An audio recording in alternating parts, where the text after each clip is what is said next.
Hello everyone. In this video, let's look at what the masculine side, masculine energy wants to tell us. Last time in last video we were talking about what the feminine side, is trying to tell us. Today let's learn. Again, just as a reminder, we all have the feminine side and the masculine energy within us, irrespective of what the gender is. But many times, again, it's very typical that based on the situation, we either tap more into the feminine qualities or we tap more into the masculine energies. But the qualities at that point of time, what we show out, what comes out, that depends upon how healed or how much of trauma was there on the masculine side and the feminine side.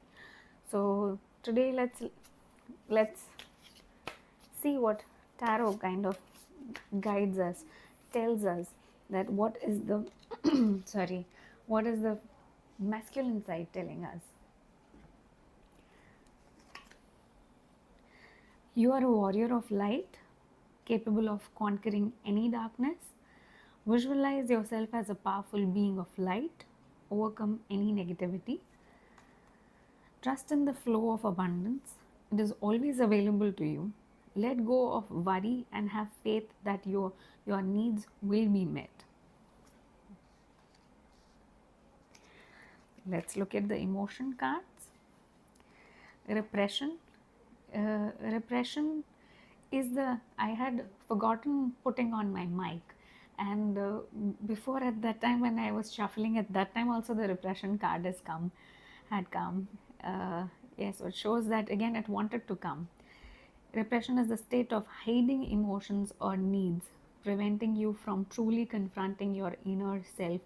When repression appears, it reminds you to release emotions and face your true self. Through expression, you will find inner freedom, which is kind of typical. That's what the masculine side is always, kind of shunned away, that don't show your emotions, don't show your weaknesses. That's very typical. Resentment binds your soul and prevents you from moving forward. It reminds you to release unnecessary burdens and forgive yourself and others. Through forgiveness, you will experience inner liberation and peace.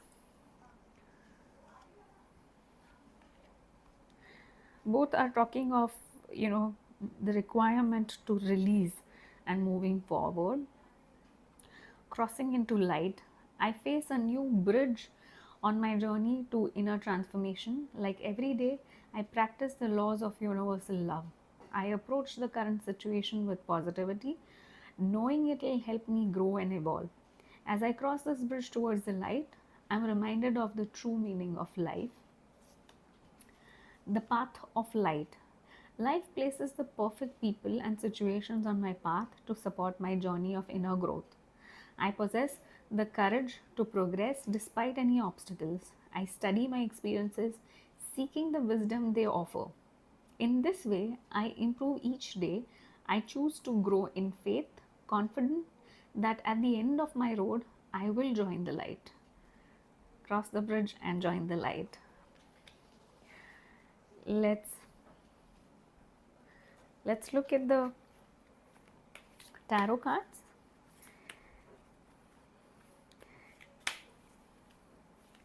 Again, many a times what happens is that when there are unhealed wounds, there are traumas due to past experiences, it is wounded because at that point of time what was felt was kind of stored. It was not released. Probably the process of release was shamed. There was guilt. So when there are stuck emotions, that blocks us from what is available, from the goodness.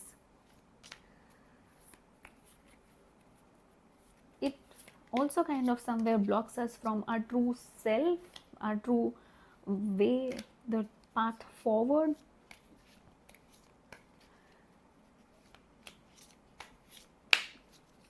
Again, for us to release the emotions, getting in touch with the inner child is also something that is very important and very helpful as well. Let's look at what the tarot cards we have.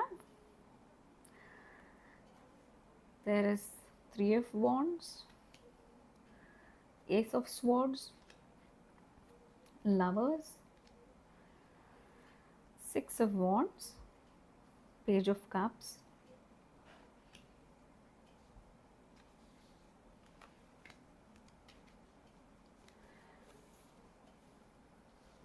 so what we see is that yes, there have been situations in which uh, we could not kind of put our true self out there. Probably whatever our expectations were, things didn't go that way. We didn't receive that kind of. Um, every human requires love. We all live for love, whether we say it or no, whether we know it or no. Love, freedom are the key things. And in that process, when we reach there, when we attain there, it's not about reaching. When we kind of experience that, in that process, joy and happiness is a byproduct.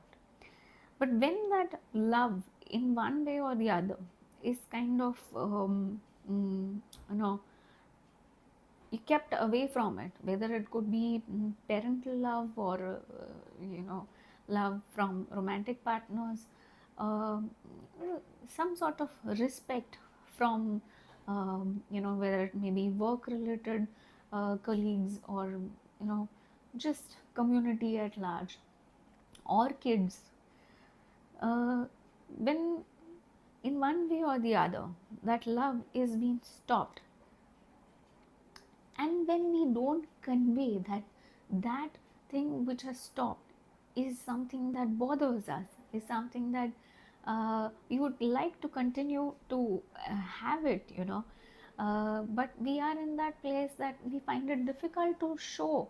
It feels like we are showing our vulnerability, wherein we cannot say that yes, even I need that hand holding, even I need that support, I need to be taken care of, I need to see love, gain love from others, so that it makes you feel comforted. But sometimes saying that might seem like, okay, I don't want to show my vulnerability, it might show that I'm very needy. So by our own thought process, by our own those kind of belief systems, we feel dejected, we feel repressed, we feel resentment,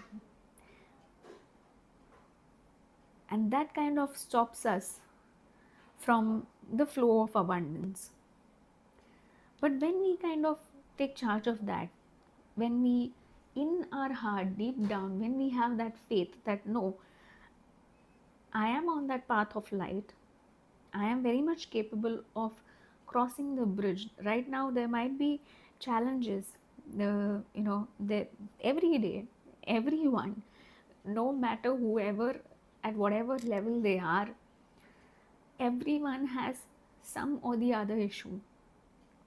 But it's the perspective, it's the approach, that whether that problem is happening to me or for me, when we take that issue as an opportunity to overcome the repression, that okay, I'm not liking this, or I want that hug, I want that conversation, I that quality time, I want that care, conveying that is a choice. It might seem like a difficult choice to convey that yes, I need that um, hand holding. Seems seems difficult when you look at it from the masculine perspective, which is there in both, irrespective of the gender, whether you are a female or a male. But when we make that choice to convey that no, even I need that, or just to convey that okay, this thing that happened from that situation, this thing kind of hurt me. When you didn't do this, it hurt me.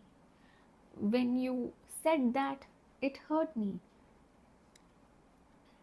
Making the choice of having those so called difficult conversations, it might seem difficult, but having those conversations, opening your um, yourself to being vulnerable, can eventually move you from chaotic places to calmer waters. But that is, it's something that it's not there probably, but that's something that it's a skill that we can develop on. When bit by bit we develop that skill, with while being mindful that we do so in a way that is uh, respectable to the others, and in no way we are being rude to others, no way we are kind of causing repression to the other one unknowingly. Being mindful of that and making that choice again and again and again, that kind of becomes a second nature.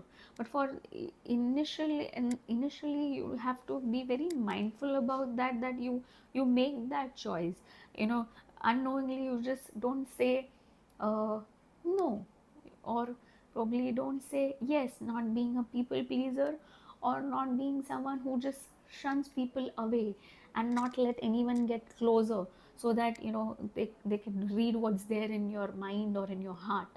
So not having extreme no's or extreme yeses, but trying the middle way, crossing the path, and going through that journey, which kind of makes us learn a lot of things, how to communicate better, effectively, so that uh, everyone's needs are at least discussed in the first place. And once that discussion happens, and once everyone is aware of each one's needs, that's when you are in a place to kind of even talk about midway coming midway without even knowing what's what is it that the other person needs. There's no point in doing that.